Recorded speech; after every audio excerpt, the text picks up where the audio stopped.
안녕하십니까?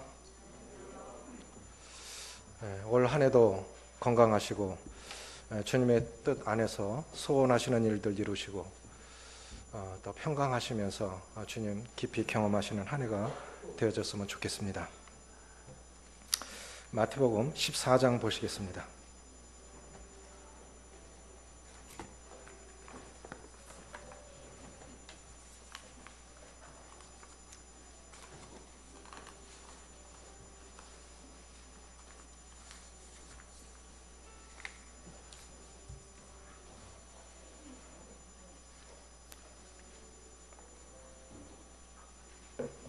마태복음 14장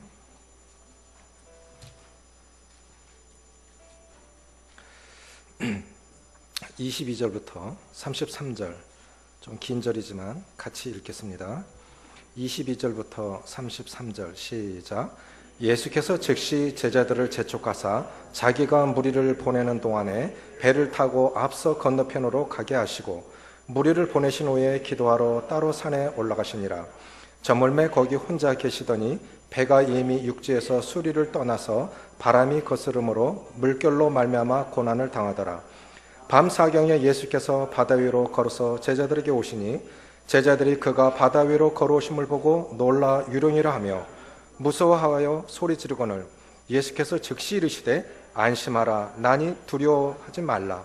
베드로가 대답하여 이르되 주여 만일 주님이시거든 나를 명하사 무리로 오라 하소서 하니 오라 하시니 베드로가 배에서 내려 무리로 걸어서 예수께로 가되 바람을 보고 무서워 빠져가는지라 소리질러 이르되 주여 나를 구원하소서 하니 예수께서 즉시 손을 내밀어 그를 붙잡으시며 이르시되 믿음이 적은 자여 왜 의심하였느냐 하시고 배에 함께 오름에 바람이 그치는지라 배에 있는 사람들이 예수께 절하며 이르되 진실로 하나님의 아들이소이다 하더라.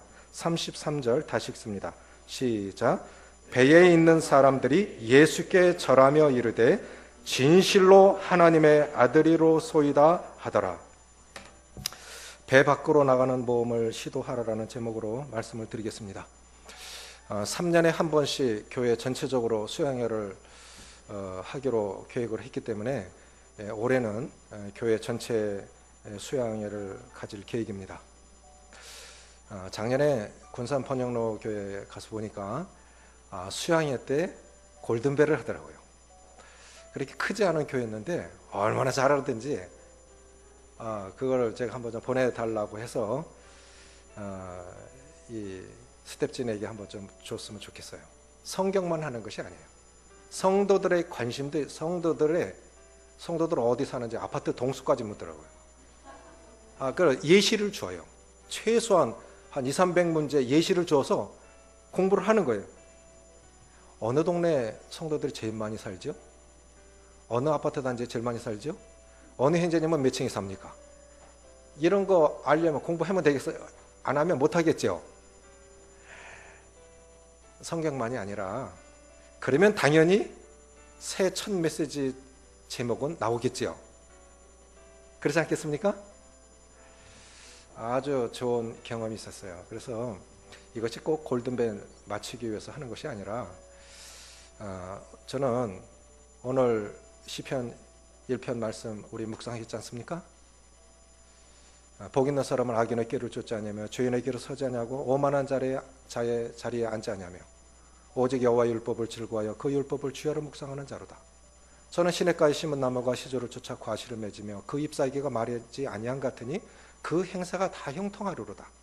악인은 그렇지 아니하며 그 다음에요 바람에 나는 겨와 같도다. 그러므로 악인이 심판을 견디지 못하며 죄인이 은혜 회중에 들지 못하리로다. 이 진짜 복은 뭐냐? 결국은 그리스도인의 진정한 복은 말씀 묵상에 있습니다. 말씀을 가까이 하는 데 있습니다. 그래서 성도들이 말씀을 사모하고 말씀을 배우기를 좋아하고 또 그 말씀을 순종하면서 따라가는 그 삶이 진짜 복이기 때문에 말씀을 멀리하고 복된 삶을 살 수가 없습니다. 맞습니까? 복이 하나님 자체가 복인 이상 우리가 하나님을 떠나서 말씀을 떠나서 복된 삶을 절대로 살 수가 없어요. 그렇기 때문에 성도들이 말씀을 가까이 하셔야 돼요. 말씀을 많이 읽는 사람들이 그 사람들이 진짜 복입니다. 복되지 않은 삶 속에 아는 삶을 살아가는 삶 속에 자세히 보면요, 가장 큰 특징이 있어요. 말씀 없어요. 말씀 없어요. 자기 생각대로 사는 것, 자기 철학대로 사는 것, 자기 판단대로. 그거 결코 복이 아닙니다. 비록 우리가 폭풍을 만나고 세상에서 공고한 삶을 살지라도, 원치 않는 많은 어려움 가운데 들어갈지라도 주님이 그분과 함께 하시면 그분이 복입니다. 그러나 우리가 안전하고 이 베드로는 평생 배와 함께 산 사람입니다. 맞습니까? 어부는 배와 함께 산 사람이에요. 그럼 평생 배와 함께 산 사람인데 그 안에 주님이 안 계시면 그거 안전한 거 아니에요. 주님 지금 폭풍우송을 걸어오고 계신데, 그럼 주님 경험하려면 어디로 나가야 됩니까? 배 밖으로 나가는 모험을 감행해야 됩니다. 오래전에 지도 밖으로 행군하라고 하는 한비아 씨의 책을 읽어봤습니다. 큰 도전을 받았습니다. 읽어보신 분들 계십니까? 손 들어보세요. 야, 5명이 안 되네. 읽어보십시오. 50이 넘어서 영어를 배우기 시작해서요, 좋은 직장 놓고 그분이 NGO 이 월드비전에 들어가서 일을 하는데 세계 곳곳을 누비면서 구호 활동을 하는데, 좀 더 보람 있고 의미 있는 생을 살아야 되겠다. 그래서 직업을 놓고 거기 헌신하는데, 저는 그분을 텔레비에서도 봤어요. 인터뷰하는 아나운서가 뭐라냐면, 당신은 도대체 못하는 게 뭐예요? 이리 묻더라고요. 모든 거를 그냥 이것도 한번 해봐야지, 저거보다. 그래 지금 그분이 뭐를 하냐면, 쉬는 날에는요, 성당 다니시는 분인데 쉬는 날에는 살림 가이드를 해요. 여행 가이드가 아니라 살림 가이드를 합니다. 그럼 그만큼 해박한 지식이 또 있다는 거죠. 어쩌면 인생을 산다는 것 그 자체가 모험이 아닙니까? 인생을 산다는 그 자체가 모험이죠. 서로 모르는 사람들이 남남이 만나 결혼을 해서 그 결혼이 끝까지 성공적으로 이루어질지를 모르면서 결혼을 해서 살아갑니다. 엄청난 모험입니다. 그리스도인들은 말하기를 구원받는 것 다음으로 중요한 것이 결혼이라 하지요. 결혼은 정말 중요합니다. 누구와 같이 살아가는 거는 구원받는 것 다음으로 정말 중요한 거 맞는 것 같아요. 정말 중요한 겁니다. 직장 선택하는 건 중요한 거 아닙니까? 진로를 선택하는 건 중요한 일 아닙니까? 모든 것들이 다 중요하고 그것이 다 모험이었습니다. 그러면 우리가 우리의 영혼을 걸고 믿은 이 신앙은 더더욱 큰 모험이 아니겠습니까? 그래서 고린도전서 15장 19절에 만일 우리가 믿는 것이 이생뿐이면 우리가 가장 불쌍한 자라. 만약에 천국이 없다면 세상에서 가장 불쌍한 사람들이 누굴까? 저는 그리스도인들이라고 믿어요. 만약에 천국과 지옥이 없다면 세상에서 제일 불쌍한 인생을 산 사람들은 그리스도인들일 겁니다. 그렇지 않습니까? 우리는 소망 때문에 그렇게 살아가는 거 아닙니까? 소망 때문에 비난도 받고, 소망 때문에 아껴 쓰고, 소망 때문에 손해보고, 그렇지 않습니까? 복음 때문에, 주님 때문에. 우리 인간의 본성이 다 있어요. 높임 받기를 원하고, 칭찬받기를 원하고, 주목받기를 원하고. 그런데 왜 우리가 십자가의 길을 가야 되죠? 주님이 우리 주님이시니까, 주님이 그 길을 따라오라 하셨으니까, 그것이 구원받은 사람의 길이니까. 저는 올 한 해 우리 대구 팔곡로교회 성도님들이 배 밖으로 나가서 주님을 경험하는 그런 기적의 모험에 이 모험을 시도해 보시라고 말씀드리고 싶습니다. 성경을 한 번도 안 읽어보신 분은 일독에 도전해 보십시오. 일독을 하신 분들은 삼독에 도전해 보시고. 왜 우리가 모험을 싫어하는 걸까요? 어느 분은 다 자기만의 배가 있습니다. 자기만의, 자 한번 보십시오. 베드로의 배, 그 제자들이 타고 있죠. 12명의 제자들이 타고 있습니다. 요 12명. 한 12명은 주님의 제자들 항상 뭉치고 다녀요. 어떤 사람들은 그래요. 자기만의 배가 있어서 그분 하여간 자기들끼리는 너무너무 좋아. 그래서 더 이상 못 나가는 거예요. 배 밖으로 못 나가는 거예요. 그 관계 밖으로 못 나가는 거예요. 왜 못 나갑니까? 상처받을까 봐. 이 사람들은 좋아. 흉물 없이 지낼 수 있어. 그런데 못 나가는 거예요. 왜 못 나가? 나 지적받을 수 있거든. 저 사람들은 나 너무 편한데 저 사람들은 우리가 처음 사람 사귀기가 참 힘들죠. 그리고 나와 성향이 다르고 성격이 다른 사람들 사귀기가 참 어렵습니다. 우리는 본성적으로 내가 편한 사람들하고 사귀고 싶어 해요. 그러니까 관계가 더 이상 배 밖으로 못 나가는 거예요. 배 밖으로 나가면 풍성해지는데 더 많은 것을 배울 수가 있는데 우리가 아는 세계 밖으로 나가면 더 큰 풍성을 경험할 수 있는데 못 나가는 거예요. 그냥 우리끼리만 좋아. 우리끼리. 관계 밖으로 못 나가죠. 배우는 것도 그렇습니다. 더 이상 배우기를 원치 않아요. 아, 이 나이가 어때서? 배우기 딱 좋은 나이지. 그 나이가 어떻다고요? 몰라서 배우는 게 무슨 부끄러움입니까? 처음 다 배운 사람 있습니까? 다 배운 사람 있습니까? 배울수록 모르는 게 너무 많다. 알면 알수록 모르는 게 너무 많아. 이런 사람이 진짜 배우고 있는 사람이에요. 그런데 진짜 무식한 사람은요, 안 배우려고 그래요. 안 배우려고 그래요. 그 탄론하기 싫은 거예요.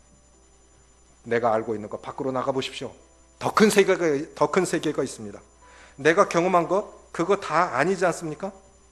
그런데 신기한 건 좀 여기 안 나오는데 마가복음에 보면 이 사건은 이렇습니다. 벳세다 광야 갈릴리 호수에 가버나움이라고 하는 회당이 있어요.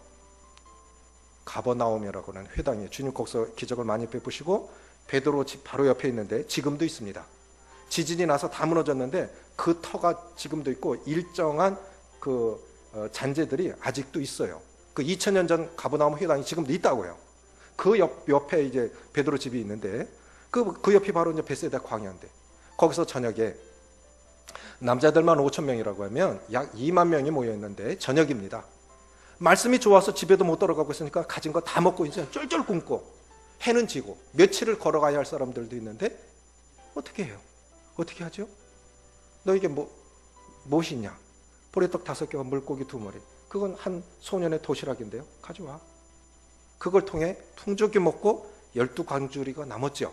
그런데 군중 다 보내는 사이에 주님께서 제자들에게 너희는 배 타고 빨리 저 건너편으로 건너가라. 그래서 주님은 무태 남아서 기도하십니다. 자, 이것이 한날에 이루어진 두 기적입니다. 따라해 보십시오. 한날에 일어난 두 기적. 그게 무엇입니까? 오병이어 기적. 저녁에는 오병이어의 기적을 경험했고 한밤에는 주님이 물 위로 걸어오시는 것을 봤고 베드로는 물을 걸어보는 기적을 경험한 거예요. 여기서 지금 말씀하시고자 하는 핵심은 뭐냐? 물 위를 걸어오신 거? 주님은 능히 하실 수 있는 분이시죠. 맞습니까? 자연을 창조하셨기 때문에 그걸 그래서 자연을 창조하시고 주관하시는 분. 오병이어의 기적은 그냥 많이 채우시는구나, 드리면 많이 채우시는 거구나, 그게 아니고요. 우리의 필요를 따라 채우시는.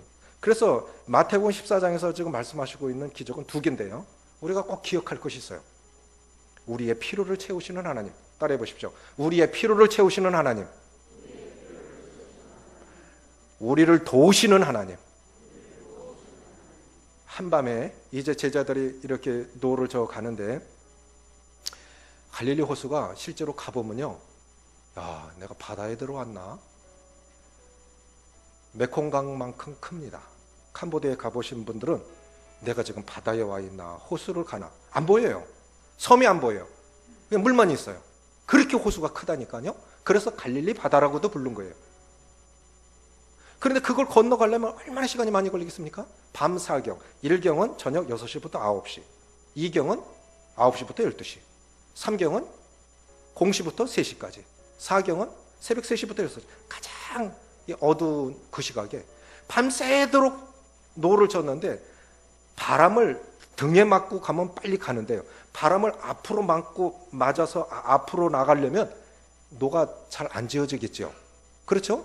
그러니까 너무너무 고생하면서 배를 지어가는 거예요. 그런데 지금 이 제자들은 무엇 때문에 지금 고난을 당하고 있는 겁니까? 왜 지금 고난을 당하고 있는 거죠? 주님 말씀에 순종했기 때문에 고난을 당하는 거예요. 주님이 가라고 하셨잖아요. 그렇죠? 때때로요, 우리가 순종했기 때문에 당하는 고난이 많습니다. 꼭 고난당하는 것이 우리가 잘못 살아가서 고난을 당하는 것이 아니라 순종했기 때문에 받는 고난도 많아요. 이게 참 아이러니한 거예요. 순종했기 때문에 폭풍 만난 거예요. 중요한 것은 그 속에 주님이 계시다는 겁니다. 자, 여기서 지금 말씀하시고자 하는 핵심이 무엇입니까? 33절 다시 읽습니다. 시작. 배에 있는 사람들이 예수께 절하며 이르되 진실로 하나님의 아들이로소이다. 진실로 하나님의 아들이로소이다. 제자들이 지금까지 이렇게 말한 적이 없어요. 주님 많은 기적을 베푸셨습니다. 귀신을 내쫓으시고 많은 병들을 고치시고 많은 기적을 행하셨을 때도 주님은 그렇게 하실 수 있는 분이야. 하나님의 아들이시니까 그렇게 하실 수 있어. 그런데 여기서는 지금 간접 경험한 제자들이나 베드로나 다 똑같이 주님은 정말 하나님이십니다. 이걸 경험한 거예요. 우리는 언제야 우리가 이론으로 듣고 배운 것이 물론 그것이 시작이 되어지지만 그것이 내 삶을 진짜 변화시키는 건 아닌 것 같아요. 성경을 많이 압니다. 많이 배웠습니다. 그것 자체가 그 사람을 변화시켜 줄까요? 저는 그렇게 보지 않아요. 내가 순종하고 내가 경험한 그 말씀이 나를 변화시키는 것이지, 물론 아셔야 돼요. 이것을 읽는 자들과 듣는 자들과 그 가운데 기록한 것을 지키는 자들이 복이 있나니. 읽는 게 복입니다. 듣는 것도 복이에요. 더 중요한 것, 그 삶을 변화시키는 것, 말씀을 순종하는 겁니다. 순종하는 그 삶 속에서 하나님을 경험하는 것이지 듣고 읽고 그렇게 하는 것만으로 변하지는 않는 것 같아요. 그런데 마가복음에 보면 주님께서 이제 4강에 가장 힘들어하는 그 시각에 주님이 그들 앞을 지나가려고 하시매 라는 말씀이 있어요. 왜 주님은 그렇게 고생하는 제자들에게 힘들었지, 힘들지 이렇게 말씀 안 하시고 왜 그냥 지나가려고 하셨을까요? 이게 참 이해가 안 가는 거예요. 왜 지나가죠? 때때로는 그래요. 주님은 나를 그냥 지나치시는 것 같아요. 참 어려움 가운데 있을 때 어려움 자체가 문제가 아니고 그 어려움 속에서 주님의 위로의 음성을 듣든지 위로의 손길을 경험한다고 하면 그거 어려움 자체가 어려움이 안 됩니다. 그런데 주님은 안 계신 것 같아요. 안 느껴지는 거예요. 이게 힘든 거거든요. 지나가려고 하심에. 그런데 성경학자들이 하는 말씀이 뭐냐면 이 구약 히브리어를 헬라어로 번역했는데 그런 파레르코마이라고 하는 말인데 이게 뭐냐면 어떤 메시지를 전달하기 위해서 이 사람에게 이것을 꼭 가르치기 위해서 주님이 살짝 나타나시는 때를 가리켜 지나가려고 하시며 할 때 그 말을 쓴다는 거예요. 진짜 그냥 확 지나가는 그런 의미가 아니라 이 사람에게 이 교훈, 그러니까 그 뭡니까? 영화 같은 데서 보면 그냥 주인공이 살짝 모습만 비춰주고 싹 사라지는 경우 있죠. 그렇죠? 아들이 경기를 합니다. 그래 부모도 나 여기 있다는 거 살짝 보여주고 싶어서 어쨌든 부모가 여기 와서 너를 보고 있다는 걸 한번 보여주고 싶어. 아들이 그걸 봤어요. 그럼 굉장히 열심히 뛰겠죠. 아버지가 여기 와 계시구나. 그렇죠? 지나가려고 하시면 그거는 그냥 진짜 지나가려는 그 의미가 아니라 나 여기 있어. 나 여기 있어. 그래서 하나님의 실제를 잠시나마 하나님의 신연을 보여주기 위해서 나타나시는 그걸 가리켜 지나가려고 하심에 그렇게 말씀하신다는 거예요. 그래서 주님이 제자들은 예수님이 이제 물 위로 걸어오시니까 유령이다. 상상해 보십시오. 배가 없이 물 위로 사람이 걸어온다고 하면 그게 사람입니까? 그리고 제자들이 아는 건 분명히 주님은 못해서 기도하고 계시는 걸 마지막으로 봤단 말입니다. 그런데 새벽에 예수님이 물 위를 걸어오고 계셔요. 누군들 안 무섭겠어요? 유령이다 하니까 주님은 참 자상하신 분이십니다. 이 말씀을 볼수록 이제 2월 1일부터 특세 다시 시작할 건데 마가복음을 공부하고자 해요. 복음서에서 제일 짧습니다. 16장까지 있는데 마가는 얼마나 체계적이고 조직적인 분이지 그 예수님의 생애를 가장 짧게 전하면서도 정말 잘 전했어요. 그 마가복음은 즉시 사건을 굉장히 빠르게 전개시킵니다. 그런데 예수님이 여기서 또 뭐라 그러시면 그걸 제자들이 두려운 걸 아니까 예수님이 즉시 내니 두려워 말라. 너무너무 제자들이 두려워하는 거 아니까 예수님이 즉시 내니 두려워 말라. 자, 어려움 가운데 있는 성도들, 한 해를 넘어가면서 모든 어려움도 문제들도 다 해결하고 새롭게 한 해를 맞았으면 얼마나 좋겠어요. 어떤 것은 기도 제목도 여전히 해가 바뀌었지만 그대로 안고 갑니다. 어떤 거는 인간관계 속에서 정말 많은 문제 속에서 작년 문제를 그대로 2017년도도 그대로 가지고 가야 할 것들이 있어요.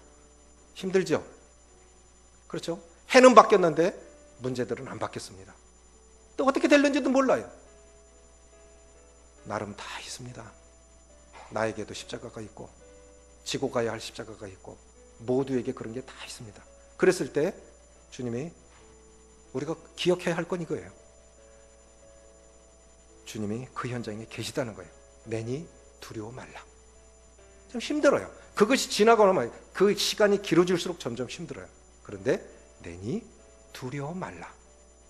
배 안에 있어도 그들은 평생 배와 함께 했던 사람들이고 배를 좋아하는 사람들인데 폭풍이 몰아치니까 그들이 할 수 있는 건 무엇입니까? 배 전복되지 않도록 배 붙잡고 있는 것밖에 없어요. 보십시오. 폭풍이 몰아치는데 제가 한번 텔레비를 보니까요, 몇십만 톤 되는 배가 한가운데가 쫙 잘라졌어요. 저게 어떻게 가능하나? 그 철갑선이요, 배가 한복판이 칼로 딱 잘라졌다니까요. 그만큼 자연이 무서운 거예요. 거꾸로 옆구리에서 폭풍을 맞았는데 배가 잘라졌어요. 그래서 뱃사람들은 정말 자연을 무서워해요. 우리는 모르니까 함부로 말하죠. 뱃사람들이 미신을 믿는 게 이유가 있어요. 하나님을 못 만나서 그렇죠. 너무너무 두려운 거예요. 그럼 배 안에도 안전하지 않은 거죠. 그렇죠? 요게 좋다. 그냥 이렇게만 가라. 그냥 요렇게만 가라. 그게 안전할까요? 안전하지 않아요. 내가 아무리 꾸미고 내가 잘해도 그 안에 주님 안 계시면 안전지대 아닙니다. 그러나 폭풍이 있는 바다일지라도 주님이 거기에, 주님의 임재가 거기 있고 주님이 거기에 계시다면 거기로 건너가야, 거기로 걸어가야 주님 경험하실 수 있습니다. 중요한 건 배 밖으로 나가는 용기가 필요합니다. 난 올해는 좀 더 많이 배우고 싶어. 올해는 좀 주님을 더 많이 배우고 싶어. 더 많이 경험해보고 싶어. 그리고 올해는 관계를 좀 넓혀가고 싶어. 이 사람하고도 좀 알아보고. 근데 실제로는요, 이 사람하고는 요 사람은 너무 잘 지내. 그런데 나는 어려운 거예요. 그게 무슨 뜻입니까? 내가 이분을 알 만큼 모른다는 뜻입니다. 맞습니까? 맞아요, 안 맞아요? 맞는 거예요. 요 사람들은 정말 잘 지내요. 근데 나는 어렵거든? 내가 알 만큼 모른다는 거예요.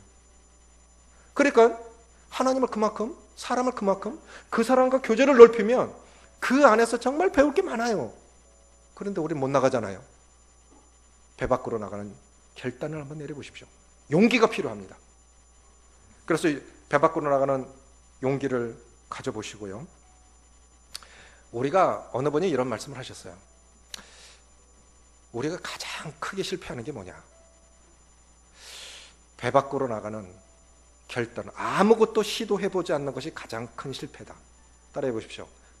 아무것도 시도하지 않는 그것이 가장 큰 실패다. 동의하십니까? 아무것도 시도하지 않는 것이 가장 큰 실패입니다.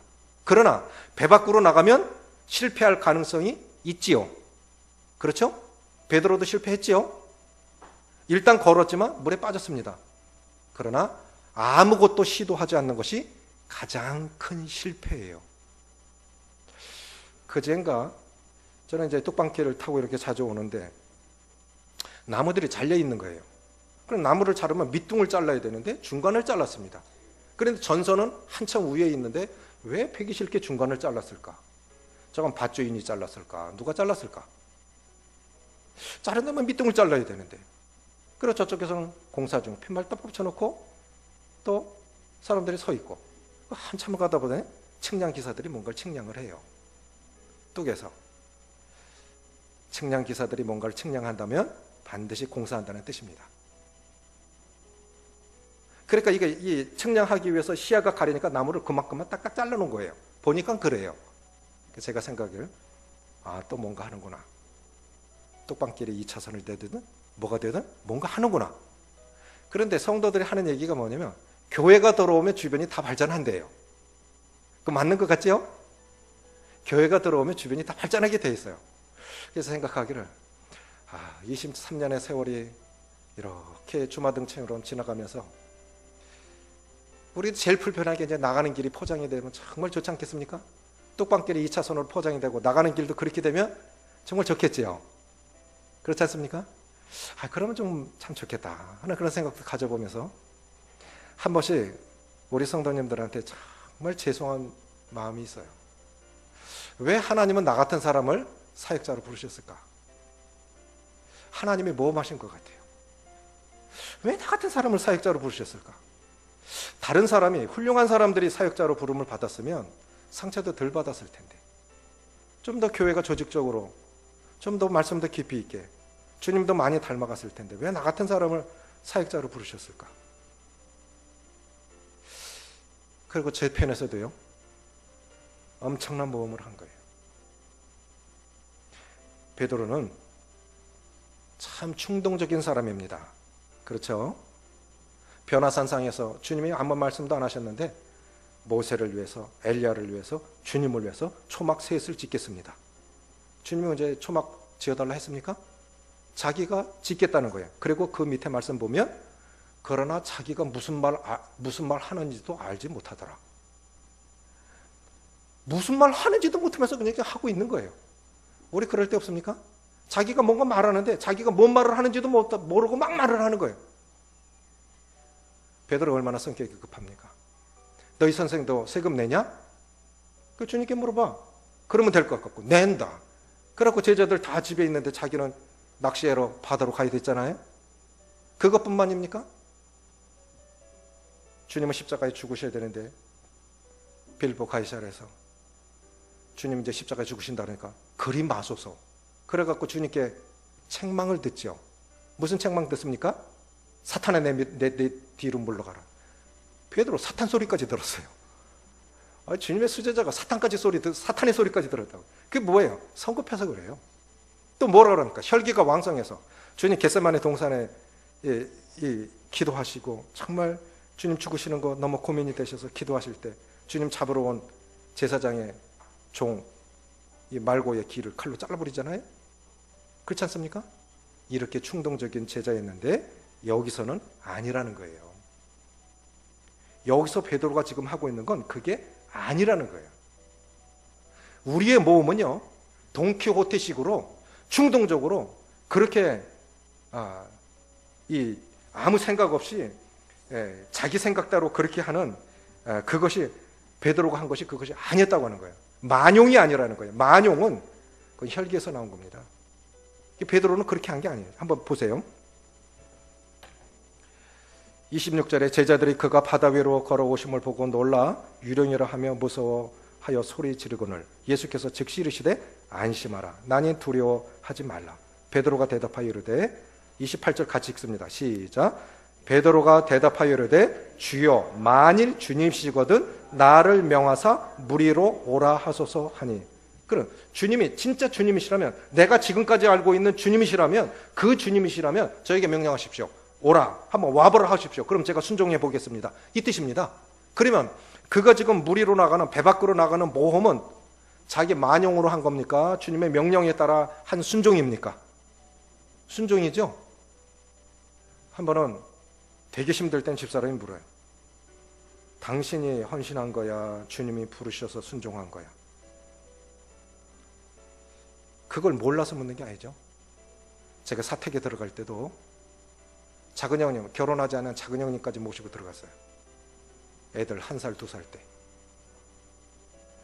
석형님이 이사가 나가시고 돌아가면서 사택을 지키는데, 퇴근하고 와서 이제 사택을 지키는데 말씀을 쭉 읽는데 하박국 말씀을, 학계 말씀을 주시면서 이천이 황무하였거늘 너희가 이때 판벽한 집에 거하는 것이 가냐?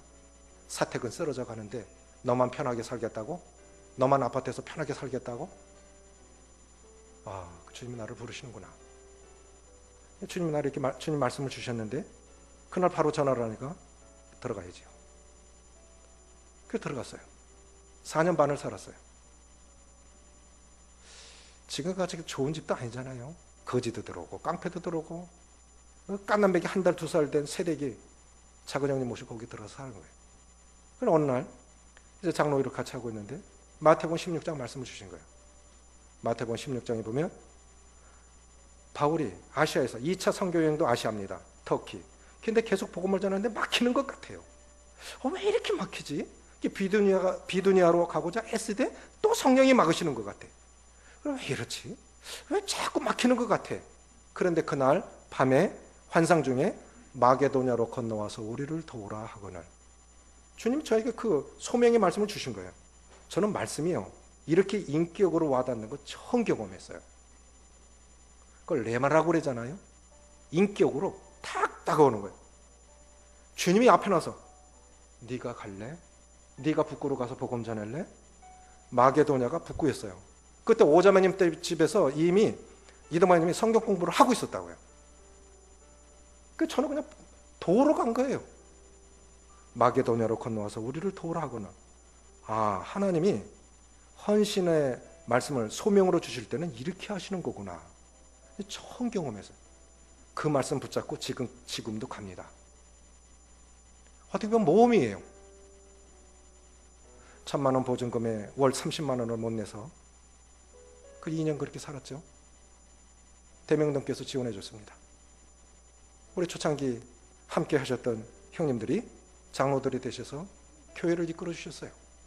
가장 어려웠을 때 전세로 가고 IMF 때 그걸 사드리고 40평 더 사드리고 이 부지를 살 때 4억 8천으로 샀는데 빚이 2억입니다. 2억을 안고 다시 예배당을 짓는데 증축까지 11억이 들었어요. 빚이 7억 2천입니다. 4년 전 한 달 이자가 300만 원이 넘어요. 예배당을 지으면서 이자가 안 낼 것 같으면 내가 일하러 가야지. 사례비 안 받고 일하러 가야지. 그거 생각하고 시작한 거예요. 참 감사한 건요, 예배당 짓고 나니까 빚이 7억 2천 원이었는데 작년 연말로 작년에 4천 빚을 갚아서 4억 5천 5백이 있습니다. 저는 좀 축복하신다면 내년에 3억대로 내려갔으면 참 좋겠어요. 우리 성도님들이 기도하시는 것처럼 체육관도 지었으면 좋겠고요, 카페도 있었으면 좋겠고요. 우리 성도님들 하시는 거 내 때 안 이루어지더라도 언젠가 다 이루어졌으면 좋겠습니다. 자, 우리는 여기까지 모험을 했습니다. 진짜 모험이었습니다. 그런데 영국에 이런 속담이 있대요. 처음에는 사람이 집을 짓는데 후에는 집이 사람을 만든다. 사람이 처음에 집을 져요. 그런데 나중에는 집 구조가 그 사람을 만듭니다. 집 구조가. 이런 계획을 갖고 주님 앞에 꿈을 갖고 했는데 나중에는 지금 좋잖아, 또 뭐 하려고, 여기서 계속 살다 보면 이것이 또 하나의 배가 되는 거예요. 못 나가는 거예요. 이것이 하나의 배가 됩니다. 저는 우리 성도님들이 집 밖으로 좀 나갔으면 좋겠어요. 해외에도 좀 나가보셨으면 좋겠어요. 다른 교회도 좀 많이 방문하셨으면 좋겠어요. 관계도 넓히고 학문도 넓히고 경험도 넓혀서 주님을 크게 경험하셨으면 좋겠습니다. 베드로가 이렇게 배 밖으로 나간 건 만용으로 한 것이 아니라 하나님께 대한 순종, 말씀에 대한 순종으로 도전한 것입니다. 그러니까 우리가 뭔가 모험을 할 때는 말씀에 대한 도전이어야 돼요. 주님, 제가 빨간불에 신호등 건너볼 테니까 안 다치게 해주십시오. 그러니까 만용의 순종이에요. 예? 제가 이거 할 테니까 다 도와주세요. 이건 만용이라는 거예요. 만용. 일 안 하면서 냉장고에다가 나의 모든 것을 채우시리라는 말씀을 믿습니다. 그 옳은 기도입니까? 말씀에 대한 모험이고 말씀에 대한 도전이어야 됩니다. 실패할 수 있습니다. 베드로가 물 위를 걷기 시작하는데 빠져들어가기 시작했어요. 왜 빠져들어갔죠? 왜 빠져들어갔습니까? 우리가 실수하고 실패하는 이유가 여기 있습니다. 여기 있어요. 뭐냐면은 따라해 보십시오. 바라봄의 법칙. 처음부터 인생 끝날까지, 처음부터 신앙 끝날까지 우리가 꼭 생각해야 할 것이 바라봄의 법칙입니다. 히브리서 12장 2절 보시겠습니다.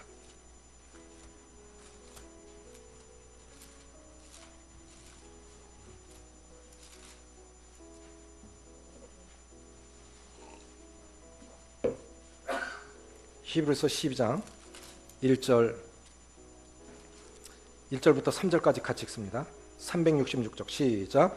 이러므로 우리에게 구름같이 둘러싼 허다한 증인들이 있으니 모든 무거운 것과 얽매이기 쉬운 죄를 벗어버리고 인내로서 우리 앞에 당한 경주를 경주하며 믿음의 주요 또 온전케 하신 이 예수를 바라보자. 그는 그 앞에 있는 기쁨을 위하여 십자가를 참으사 부끄러움을 개의치 아니하시더니 하나님 보좌 우편에 앉으셨느니라. 믿음의 주요 또 온전케 하시니 누구를 바라보자? 예수를 바라보자. 이것을 쉽게 풀이하면 이렇습니다. 믿음의 시작이요 믿음의 완성이신 예수님을 끝까지 바라보자, 이 뜻입니다. 주님을 바라보고 있는 동안은 무리를 걸을 수 있었습니다. 그런데 어느 순간 폭풍을 보니까 내가 지금 뭐하고 있는 거야? 우리가 이 말씀을 따라갈 때는 흔들리지 않습니다. 주님을 바라보는 동안은 흔들리지 않습니다. 그러다가 한순간 환경을 보는 거예요. 에휴, 내가 왜 욕을 먹어? 쳐버려라. 내가 비싼 밥 먹고 내 직장이 없어? 뭐가 없어? 내가 왜 이 욕을 먹어? 안 하면 되지. 이게 제일 쉬운 말입니다. 제일 쉬운 선택입니다. 그런 사람은 배 밖으로 나가서 진실로 하나님의 아들이로소이다라는 고백을 경험할 수 없어요. 그 폭풍 속에 어떤 때는 비난의 폭풍, 어떤 때는 어려움의 폭풍, 어떤 때는 가난의 폭풍. 먼저 주님께 드려보십시오. 그러면 그거는요, 드린 것만큼 궁핍하게 살 것을 각오하고 하는 거예요. 맞습니까? 내가 주님 앞에 더 많이 드렸기 때문에 그만큼 궁핍하게 살 것을 각오하고 드리는 겁니다. 또 주님 앞에서 일하는 사람들은요, 요거도 먹을 거 각오하고 하는 거예요. 그거 각오 안 했다면 그 사람 잘못 가고 있는 거예요. 앞서서 일하는 사람들은, 이번에 이제 새로 일하는 분들도 계시고 지금까지 수고하신 분들도 계시지만, 앞서서 일하는 사람 요거도 먹을 거 각오하셔야 됩니다. 그런데 아셔야 할 것이 있어요. 그 폭풍성에 지금 누가 오고 계십니까? 따라해보세요. 내니 두려워 말라. 그것을 허락하신 분도 누구라고요? 주님이십니다. 그 속에 주님이 계십니다. 주님 없는 안전, 주님 없는 평안, 그것이 축복이 아니에요. 배 밖으로 나가서 비록 거기 폭풍우가 있고 거기 거센 바람이 있고 내 힘으로는 걸을 수 있는 능력이 제로라 할지라도 거기 주님이 계시면 가능한 겁니다. 그래서 내게 능력 주시는 자 안에서 내가 모든 것을 할 수 있느니라는 말씀은 바로 그것 때문이에요. 주님이 함께 하시면, 주님이 능력 주시면 할 수 있습니다. 이렇게 고백하셨으면 좋겠습니다. 어쨌든 실패할 때는 베드로처럼 도우소서, 주님 나를 도우소서 하고 소리 지르십시오. 힘들 때 소리 지르십시오. 시편 기자 이렇게 말씀하셨습니다. 환난 날에 나를 부르라. 내가 너를 건지리니 내가 나를 영화롭게 하리라. 환난 날에 누굴 부르라고요? 혹 빠져드는 경우 있습니다. 우리가 약합니다. 우리 인간입니다. 실패 있습니다. 그럴 때 뭘 하시라고요? 환난 날에 나를 부르라. 베드로가 소리 질렀습니다. 그랬을 때 주님이 즉시 손을 내서 잡으셨어요. 주님, 저 이게 한계입니다. 지금까지 온 것도 저의 한계를 넘어섰는데 이제 더 이상 못하겠습니다. 주님, 제 한계입니다 하고 소리 지르세요. 힘드실 때는요, 솔직하게 말하세요. C.S. 루이스라고 하는 사람이 있어요. 아주 유명한 분인데, 이분이 성경을 보니까 이게 무슨 성경이야, 이게 무슨 하나님 이야기야, 음행도 나오고 그러는데 가만히 읽어보니까 어느 경전에 사실대로 쓴 경전들이 없어요. 그래서 읽다 보니까 이건 진실이겠구나. 그래서 구원을 받은 거예요. 우리 삶 속에 실패가 있지요? 그러니까 우리가 인간 아닙니까? 실패했을 때 소리 지르십시오. 이게 제 한계입니다. 주님, 저 붙잡아 주세요. 그렇지 않으면 저는 계속 밑으로 빠져들어서 저 못 나옵니다. 주님이 즉시 잡아서 일으키시면서 믿음이 적은 자요. 믿음이 왜 이렇게 없냐라고 안 하셨죠? 믿음이 적은 자요. 왜 의심하였느냐? 네가 무리를 걸은 거, 지금까지 걸어온 거 네 힘으로 한 거냐? 아니잖아요. 지금까지 나름대로 주님 앞에 주님을 섬겨왔다면, 교회를 섬겼다면, 주님과 복음을 위해서 나름대로 섬겼다면 내 힘으로 한 겁니까? 주님이 함께 하신 거잖아요. 그런데 왜 사람 안 변했습니다. 그 환경, 그 사람 똑같은데 왜 지금은 낙심하는 것입니까? 주님 바라보는 데서 환경을 바라보니까 빠져들어가는 거예요. 그럴 땐 소리 지르세요. 주님 저를 도와주세요. 그러면 주님이 붙잡아 일으키시고, 그래서 배에 들어갔을 때 그들이 한 고백이 진실로 하나님의 아들이로소이다. 그렇게 고백했습니다. 그래서 2017년도 한 해는 배 밖으로 나가는 모험에 도전해 보시기를 바랍니다. 관계에 대한 관계를 확장시키십시오. 많이 배우십시오. 어성경 2기 모집할 겁니다. 어성경도 배우시고요. 내가 이래서 배워야 돼요. 아는 것만큼 섬기고 경험한 것만큼 섬길 수 있습니다. 배우십시오. 그래서 올해는 더 크고 놀라우신 하나님을 경험하시기를 바랍니다. 기도하시겠습니다.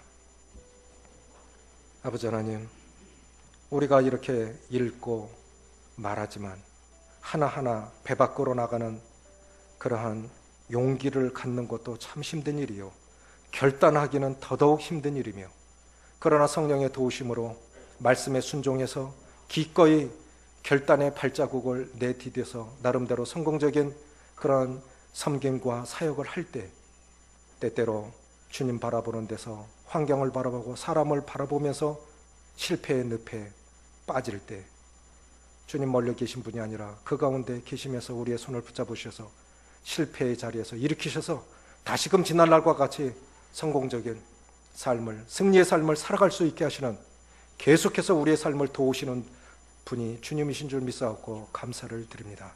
주님, 올 한 해는 배 밖으로 나가는 용기를 주시옵소서.